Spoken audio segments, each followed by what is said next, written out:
Hello, today we are going to talk about objects, or rather how, if you're making your own programming languages, objects work under the hood and how you can make your own, basically. So what we're going to do is we're going to create a few example objects using plain C to see how you could do this manually, and that there's really not any magic under the hood. So here's a short overview of the objects we will create.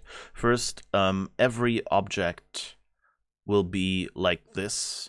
So that's basically a implicit base class of all objects. And it will have a deinit method, so a destructor. And then we will have a class person that has a name. So that's a property, a instance variable, a member variable, ivar, whatever you want to call it. And it will, of course, have the deinit method that it inherited from object, although it may do its own thing here. And it will have a save innocence method where you can give it a name of a person to save. And then we will, in addition to a person, will have a superhero. And a superhero is fairly similar. It has a name, and it has a deinit method, and it has a save innocent method. But what it doesn't have is, but what it also has is a superpower. Which is another property. Both of these are just strings. And this will just be the name of the superpower they will use when saving someone. And, you know, this is a simple example, so we'll just print that out to the console. That's basically the objects we want to build. Now, let's see how this looks in code. So first thing, we want to somehow create something that is similar. So if you look at C, or if you're familiar with C++, in C++, struct is the same as a class. It's basically a synonym. So what better way than to start with a struct? But in C, structs can contain only data. So we give it a name, which is 32 bytes, which, you know, should be long enough for most names for now, and I'm not teaching you string management here. And then, of course, we need a method, which is a function, I guess, and if in C you have a function, you declare it like this. And, of course, it needs to know not just the name of the person to send, which, you know, in our example code would be what we want to call. Our example code, by the way, would look something like this down here, where it says, you know, the object, save an innocent, and then the name of the innocent. So if we want to do something like that, we need to pass that as a parameter. But we also somewhere need to know the object. And so that's why we're just saying, okay, let's give that as the first parameter. That's basically what C++, Objective-C, Swift, all those languages do. They just insert an extra parameter at the start or the end of a function. And then we do the actual work, which in this case is just printing a string, which says self-name, so the person of the savior, saves, and then name, which is the person that needs saving passed in, as best as possible, because, you know, they have no superpower. They'll have to make do with, you know, whatever they have at hand. And so how do you actually call this? Well, you have a struct person lang variable that you declare. You initialize its name to the string lang in our example, and then you call save innocent, pass it a pointer to this object that you've just created, and pass it the name of the person to be saved, which is Jimmy Olsen. And if you compare the syntax we have now to the syntax that it would have in an object-oriented language, it's not really that different, is it? It's just, we've swapped the object from at the start to inside the parameter brackets. That's really all we've done. All right, so let's see if we can run that. It runs, and this is a little small, but it says Lana Lang saves Jimmy Olsen as best as possible. So she's done great work. So now the question is, what happens when we want to add a superhero? So first, of course, we need two structs. We need a struct person, and we need a struct superhero.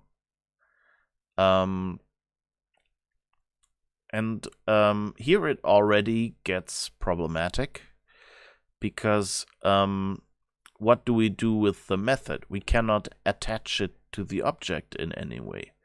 We only have this one function that we call. So we would have to go inside the function and say compare the name of the person we were given, whether it's Linda Danvers.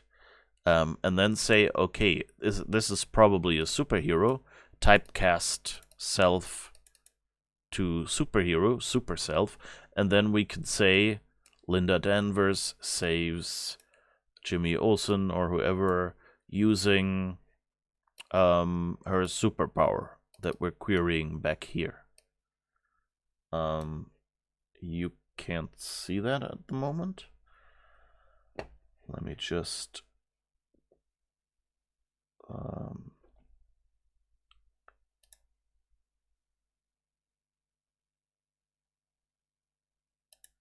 move that down here again. See if that works. Okay.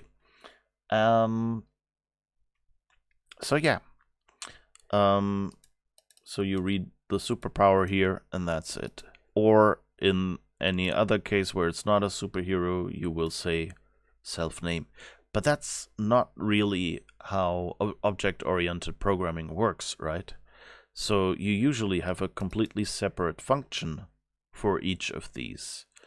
And also, you're not keying off some data in the object, I thought, right?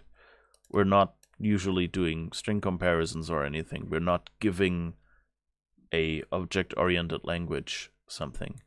We're not giving an object-oriented language some property and telling it here, this is the property you have to check.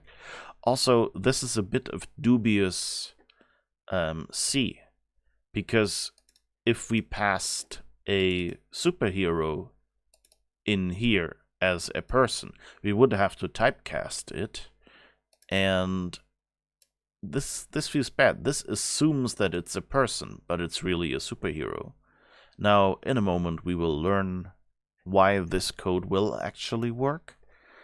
But here is how we would call this. So we would just say person Lana Lang, save innocent Jilly Olsen, superhero Linda Danvers with superpower super breath, save innocent Linda Danvers. I think I forgot the typecast here.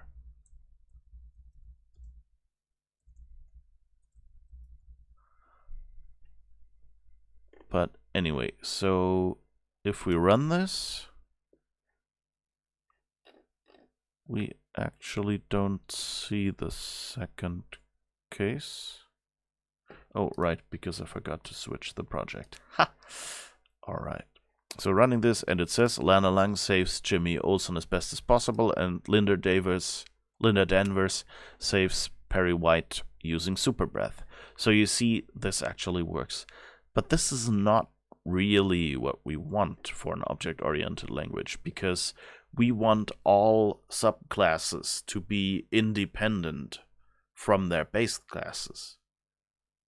And especially if we had superhero and supervillain as subclasses of person, we would not want superheroes to know about supervillains or supervillains about superheroes, Not like in real world, but like in our code. They should be independent, so that you could model a world with only superheroes, only supervillains, or a world with supervillains and superheroes. You know, kind of something like that.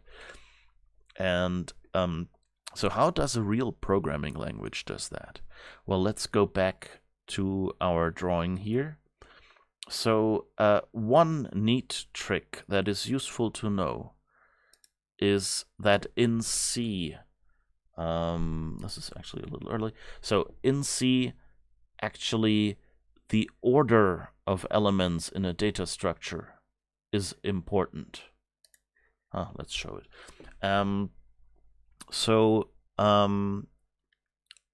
What you can do is, since the computer and assembler language, and by extension C, even though it hides it, when they look at any of the properties of your object, so at the name, at the superpower, what they really do is they take the start of the object, so that's a memory address, and then add a number to it to get to the right spot.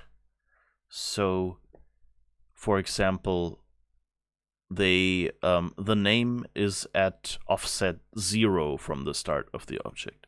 The superpower is at offset 4 or 8, depending on like what size. Oh no, actually, the name is here, just 32 bytes, right? We declared it as a string of 32 bytes.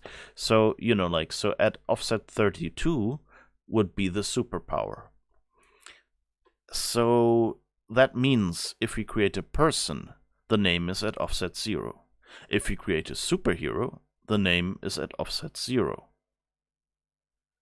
And so that is why the previous code worked.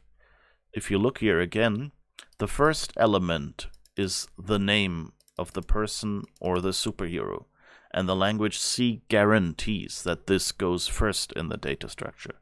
Not all languages do that, because you can do some crazy optimizations if you don't do it. So, but C and assembler, you know, are low level enough that that's a guarantee. In assembler, there is no data structure, so you just allocate the memory and decide at which object offset you put something.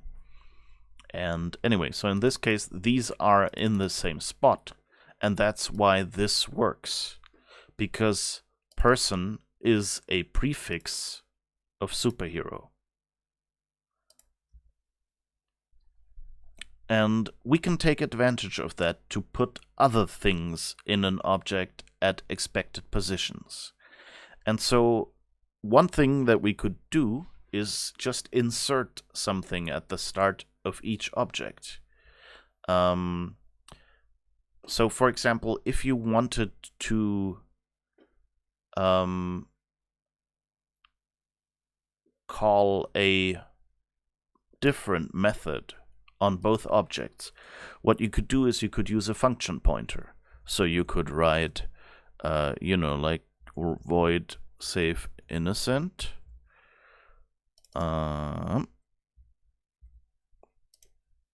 void, and put the same into superhero, and now declare two different functions. You know, so person save innocent and superhero save innocent. And then of course put the code in here. Whoops, I pushed a wrong button somewhere. All right, you know, do something like this.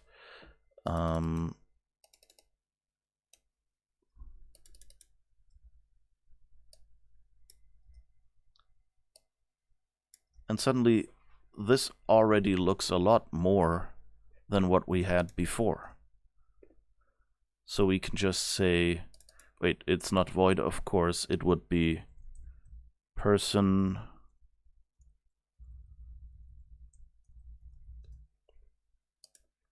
and const character. And in this case, it would be superhero const character. And now, if we want to call it, we go down here, and instead of directly calling save innocent, we would go and when we initialize the object, we would already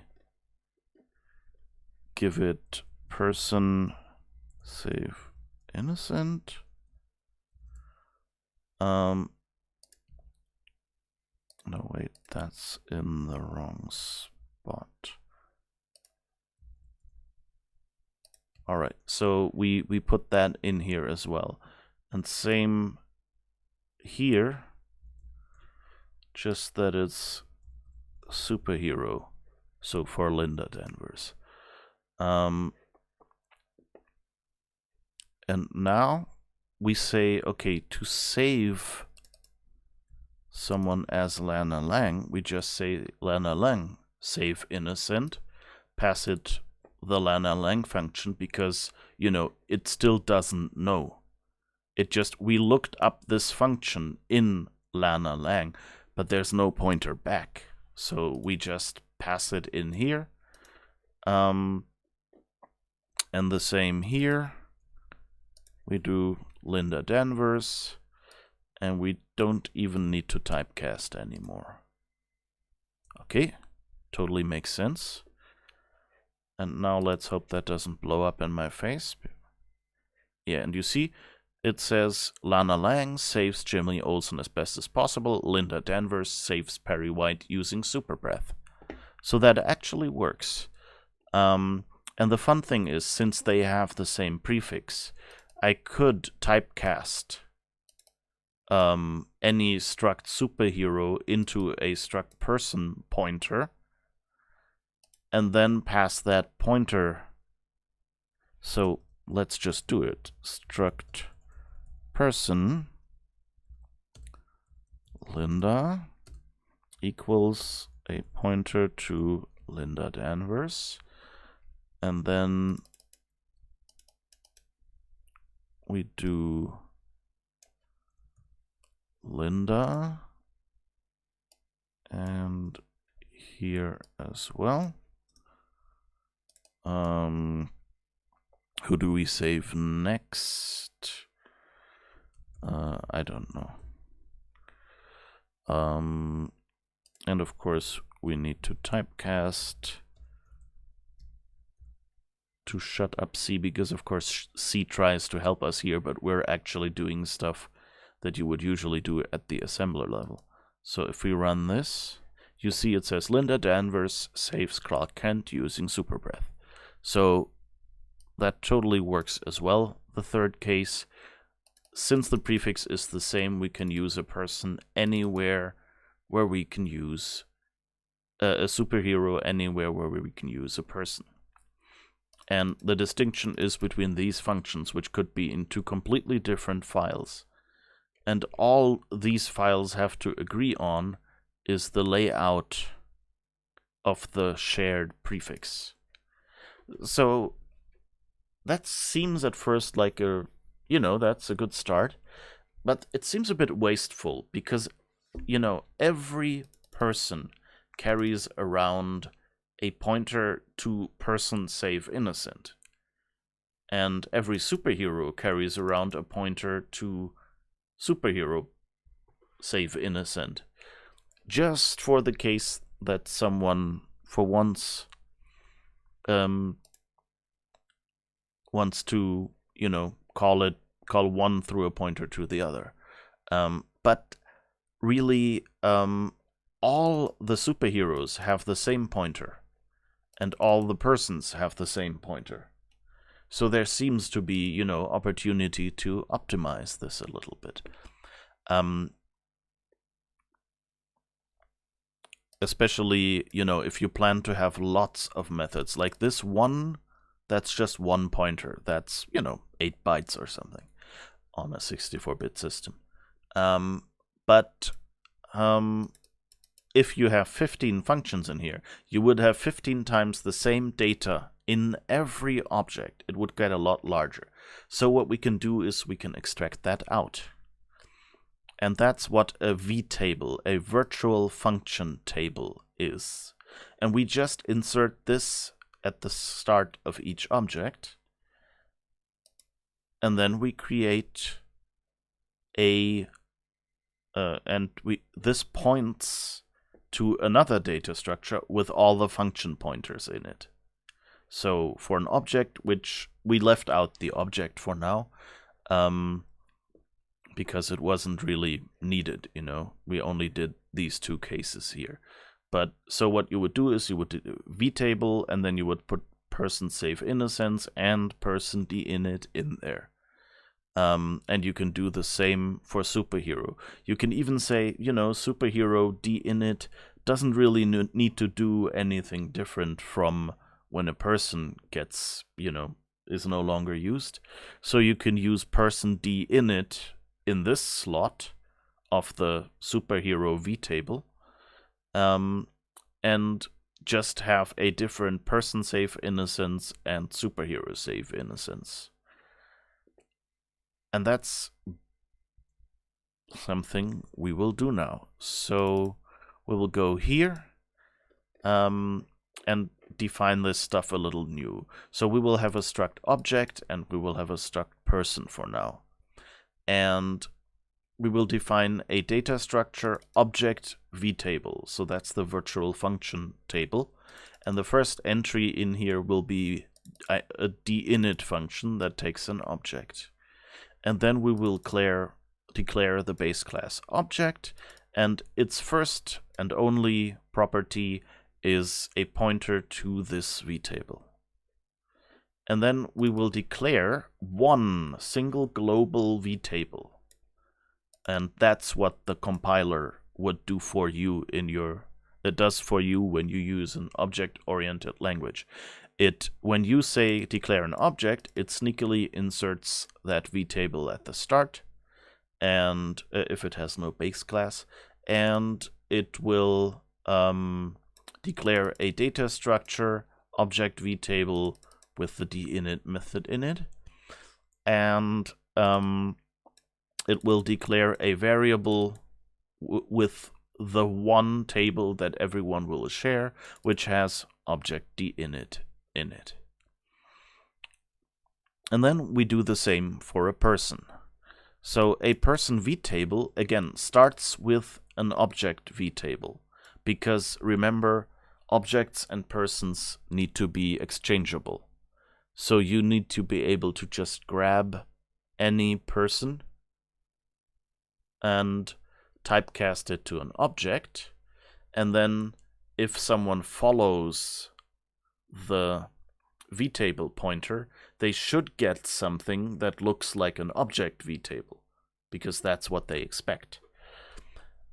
And so that's why we just start this struct with object vtable. And if you look here again, here you see object vtable just has one function pointer, object dinit. Person vtable also has the dinit pointer, and after that adds save innocence. So just like with the name and the superpower, the prefix matches, and that's why it works. And then of course we add our own method save innocent, which again takes this hidden secret self, or this parameter that every object-oriented language would insert at this point, and the actual parameter, which is the name. And then an object person again starts with an object and then adds its name. So again, when it starts with an object, that just means the vtable and then the name. And then, of course, we declare a separate vtable for a person. And what this vtable has to do is it has to fill out both vtables. It has to fill out the superclass vtable so that anyone who wants to do superclass things with it gets the right behavior, and it has to fill out its own function pointer. So in this case, that means we take person dinit. Now, if you see person dinit is actually declared as taking a person, not an object, and the C compiler doesn't know that these are prefixes. That's not a concept that exists in C. That's an object-oriented concept, so to say. So we have to typecast it to a function that takes an object. But, you know, we can just, basically all we're doing here is assigning person dinit for the object part of the method, and for our person part of the methods we just write person save innocent here. So we have a person specific dinit method and a person specific save innocent method. And then of course come the methods, which are just the object dinit method just says object dinit was called on this object. We just print the address here because this object has nothing more in it besides a vtable, and you know, so the address is really the only piece of information we have that's unique about it. And in person dinit we say person dinit was called on, and here we actually have the name, so we print self name, but we also print the address, just so we know, and then we can actually call through to object and let, you know, the base class do its cleanup as well. This is roughly equivalent to, you know, like calling super dinit or something like that in other languages. Usually constructors and destructors in many languages just do that automatically, so you cannot forget it. All right, and then of course we define a person save innocent method, which takes a name and just prints saves someone as best as possible using its own name and the name of the person to save. And now, how do we create an object? So creating a regular object is fairly easy. We create a struct of type object. I've named it thing here. And since it only has a vtable at the start, we just, you know, pass a pointer to the vtable for objects, the shared one that we declared at the start. And then we can call stuff through this. So we can say thing.vtable to get at this vtable, and then call the dinit function with thing as the self parameter. So, okay, that works. Now, the slightly more complex case is, of course, when we have a person. So, the first difficulty, of course, is again, a vtable person has the same prefix as a vtable object, but it is a different type. So again, we have to typecast the object vtable pointer's address, the person vtable's address into an object vtable, so we can store it in the base class's vtable member. So in vtable here, in object. And then, of course, we can just add the string lana lang, which is specific to a person object. Now, how do we call this? Again,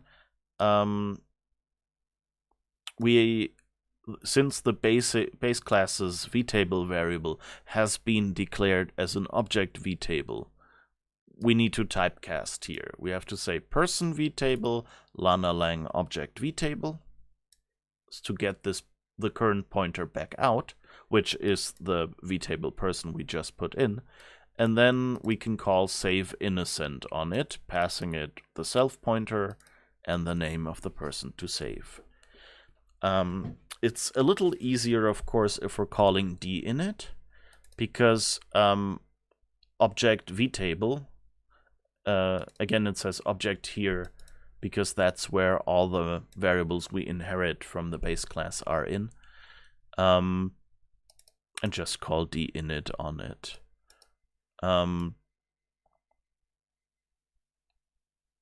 Actually, I'm a bit surprised that works. I think that should technically... Oh, no, right, yeah, it works. And what we do is we pass it a pointer not to Lana Lang, but to Lana Lang object, which is, you know, the first field in the object and is an actual object that we have in there. You know, when you look here, person starts with object, so we just pass it the address to that, and it's happy with that. So yeah, if we run this, it says, oh wait, we're in the wrong one. Okay, if we run this, okay, we see here, it says first, Lana Lang saves Jimmy Olsen as best as possible. And then we say person dinit was called on Lana Lang, and her address is 0BDF744. And then person dinit calls object dinit. We see it gets called on object, and that's the same address. So Lana Lang really got destructed now. And then, of course, we have the pure object thing that we created, and it has a different address. It's F738. So that seems to all be working. So the code looks a lot worse, but if you write your own programming language, and particularly your own compiler, then of course you don't really need to do that. You can just do it like we did previously and put the same fields in the same order. You know, you can just duplicate the start of one vtable in the other vtable. Instead of having object vtable super. But since I'm writing my code in C here manually, it gives me a little bit more error checking, which, you know, if you're writing a compiler, your compiler already has all the data and already did all the error checking, and all it did was duplicate a list of methods. So this is totally safe. Whereas if I copy and paste here and then change something and forget to change the other, everything will blow up around me. So that's why I put this struct in here. And it also means that if I add something to the object vtable, this object will just get larger and this thing will just move down a little. So yeah, that seems to work. And now, of course, we want to see how does this work with another subclass, with superhero. And it's basically the same exercise. So we still have object vtable, a vtable object shared table. We have the same for person. And then the new part is we get the superhero vtable. And again, it just has a person vtable because superhero doesn't add any new behaviors. It just changes existing behaviors, save innocent. And we add a superhero vtable, which of course is nested one level deeper, because it has, you know, two levels of base classes. It's a subclass of person, which is a subclass of object, which is why super. So in the base class, again, we pass person dinit, even we don't have a specific dinit that's different for superheroes, though of course we could have if we wanted. And then similarly, we overwrite save innocent with a function, but superhero save innocent, actually, since it knows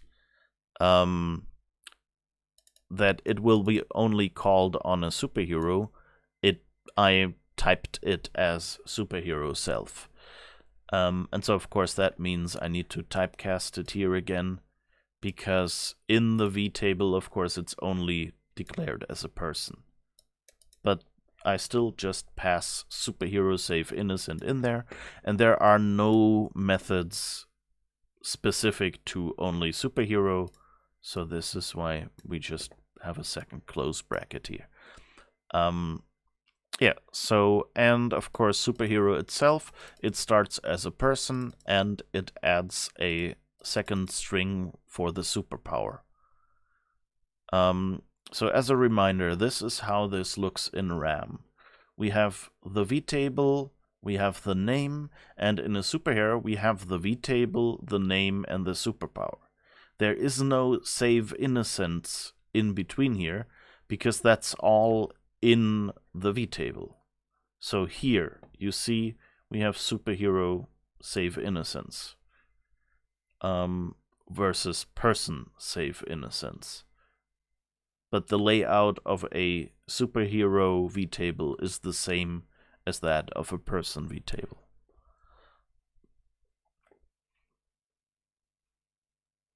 All right. And then, of course, we have superhero save innocent, which, like in our earlier case, saves the person using the superpower. And since our self is typed as superhero, we can just say self person name and self superpower. All right, how do you create an object? Well, we've created the person before, nothing new there. We've created a simple object. Here is our superhero.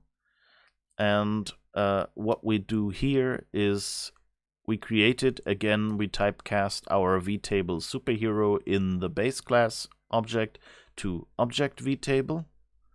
Then we just pass the name of the superhero, and then in our own instance variable superpower, we write super breath. And when we call it, it also gets one level deeper. So instead of saying Linda Denver's object vtable, we of course need to say Linda Denver's person object vtable. So we're kind of lifting ourselves up there, clawing our way up back to the base class because that has the vtable. Again, if we did this like in our second naive attempt and just duplicated everything, then we would just say person vtable, and we could just typecast Linda Denver's into a person. Which, as you see, I'm actually just calling person vtable here. I could say superhero vtable instead, but, we're actually only doing things that would work with any other person, and that's really the example we want to give. So we say Linda Denver's saves Perry White, and we de-init as well. And if we run this, oh wait, wrong one again. Okay, run the right program. It says Lana Lang saves Jimmy Olsen as best as possible, like before. Then person de-init called on Lana Lang, object de-init called on Lana Lang, then object de-init called on our thing object, and then Linda Denver saves Perry White with super breath. Woo! Then person de-init called on Linda Denver's, and object de-init called on Linda Denver's. And so that's really all that you do on to implement object-oriented programming. It's really just you have this virtual method table of some kind, virtual function table that just contains all the actions because those never change. The properties are in object itself, or in person in this case, are in person itself, and this and the vtable is just at the start of the object referenced.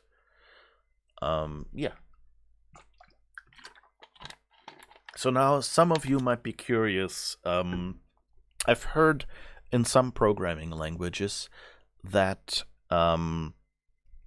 you can define interfaces. So how does an interface work? Well, basically an interface is a definition for a vtable. And so all it says is basically, okay, if you call this kind of method on this kind of object, you need to call this kind of function. But it's an interface is basically like object vtable, like this struct object vtable. It's not yet vtable object, which is a concrete class vtable. It's just the struct that says in what order the methods can be expected. And then, of course, things get slightly more complicated because we only have one vtable pointer. So object vtable gets a little more complicated because you still want to be able to, using the same vtable pointer, to get at all the interfaces that this object implements. So you would basically have some sort of table of contents in here that tells you when this object is supposed to be called using interface make a sound, that which position in this larger vtable it should be. And that's basically parallel to how you do it down here. So if you look at when we're passing an object to dinit, for instance, you do not give the address of lana lang. You give lana lang.object. So those are all the instance variables for, the object part of lana lang. It just happens to be that object is at the start, as it's the base class. So what another naive approach, of course, could be, which I haven't coded up, sadly, is that you could just have several vtable pointers. Like every object could contain the base class's vtable, and then you could get objects vtable, and then after object vtable, after object, you could just add a second struct make sound, and that would have its own vtable pointer that has to be the format for make sound. But that, of course, means for every interface that you have in there, you need another 8 bytes for a vtable pointer to a shared vtable. And since, again, for a person, this will never change. Like, it always is an object and has the object vtable, and it has a sound, and it is a make soundable object that implements the make sound interface. So why not roll that into the regular vtable we already have and then share it? But then, as I said, what you need to do is then find some way to identify at what point in this vtable, you have to find your methods. And one way to do that would be to just add an index here or something, you know, just say int make sound start. And then, you know, people can set that for either I don't implement make sound or make sound starts at offset 50. And so everyone who wants to go through a vtable of an object will just look in this standardized location for the make sound start. Another option is to have some sort of, you know, dictionary or something, so a more complex data structure. But I think this is slightly going beyond the scope of this talk now. So these are just a few examples. And I actually haven't done the research how that works in detail in most languages. Oh, but one interesting part is, so you always kind of, if you want to call virtual methods, you need a vtable to go with it. And sometimes, for example, in Swift, you have what are called value types. And now value types are really cool because they get copied when you pass them around. You don't have a pointer to them. You generally have the value itself. And if you assign it to a variable, you get a new copy of the same value. And that means that as soon as you've made the copy, you know exactly what type it is.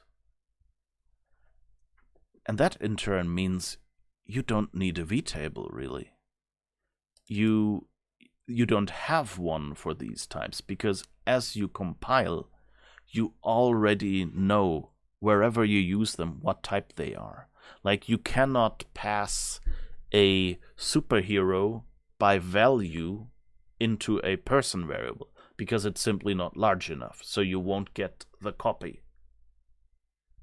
And that's fine. That's how they are designed and intended to be used.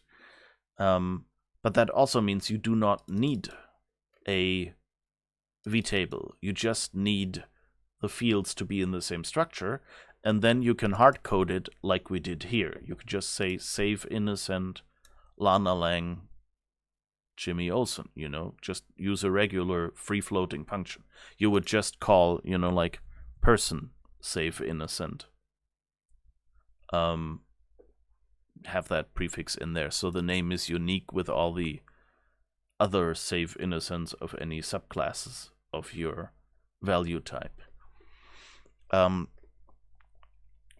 the interesting thing is now, for example, in Swift and in other languages, you can have code that expects things that conform to a certain interface, or protocol, as it's also called.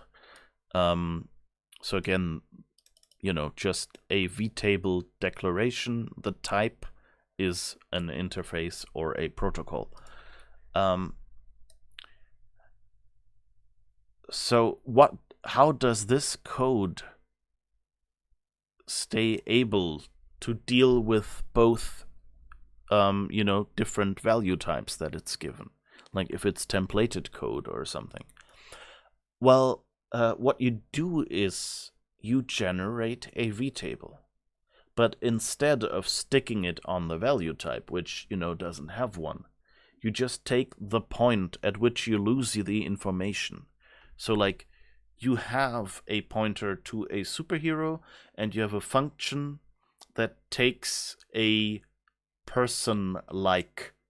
So a person-like would be an interface that describes all objects that can save innocence, for instance. And then you just create that loose, your compiler basically creates that loose vtable for this concrete type. and passes 2 pointers into the code. One is a pointer to your value type, and one is a pointer to the vtable, which in this case is often called a witness table to distinguish it from the table that is in your object. This is one that is next to your object and kind of, stands witness for the type. And then the nice thing is all the code that just expects some kind of object that can save an innocent can just go to this witness table, look up the function, and call it, just like with a regular object. And so, yeah, that's basically that concept. But of course, that means, you need to know at any point which class an object is, and need to be able to dig your way to the right, person or object or whatever level up to be able to find the proper vtable for your use. And yeah, that's okay. That's just something you have to know. There is a different approach, and you might have heard it. It's called message sending. And basically, message sending, instead of, it still uses a vtable, a data structure that is attached to every object, like the vtable. But instead of putting the functions in there in a fixed order, what it actually does is it uses a more complex data structure, so like a map, hash map, or dictionary, something like that, which has the advantage that you can have a key, for example, the name of the method, and then you can just search for that key inside that table. And no matter what object it is, it starts with a pointer to this table for this kind of object. And so you just give it the string, and it looks up at runtime whether this method exists anywhere in there. And if a function with that name is registered in that table, it takes that function pointer out and calls it just like we did here. So what's the use of that? It just makes things slower, right? Yeah, but the advantage is this here means that this data structure can never change the order of any elements or can add any elements. Because imagine that object is part of your operating system and person is part of your application. So that means the operating system version, expects dinit to be at position 0, and your compiler compiled everything so that, yes, the object vtable is at 0, and your function is at the next offset after that, which in this case, since this is just one function pointer, is at offset 8. So if you add a second method here, then suddenly it will be at offset 16. But your application hasn't been recompiled and doesn't know that. And so we'll still try to, write its save innocent function into offset 8. And so we'll overwrite that new function. And that's what's called the fragile base class problem. And one way around this is just to make sure that this stuff, is dynamically stored. Here, the compiler knows exactly how large everything is and can optimize really well. And calling a function is really just following that one pointer and, calling. Whereas if you have a hash map, then of course there's actual code being run, like several instructions. This is like 2 instructions. One to find the pointer, one to call it. Maybe, like a third one to push the parameter on the stack, but you need that in any case.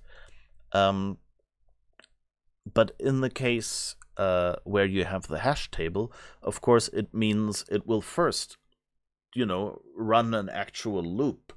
So dozens of instructions or something to dig down into this dictionary and find the right method with the right name, do comparisons between the method names, things like this. Of course, the method names wouldn't be strings. They would just be some unique number assigned to every method or something like that. But, yeah, so, but this means that if you have this hash map, you actually don't care at which position in the table your dinit method is. You just, look it up by name and can call it. So the operating system can add dozens of methods to this with each release, and your person v table will still stay the same size.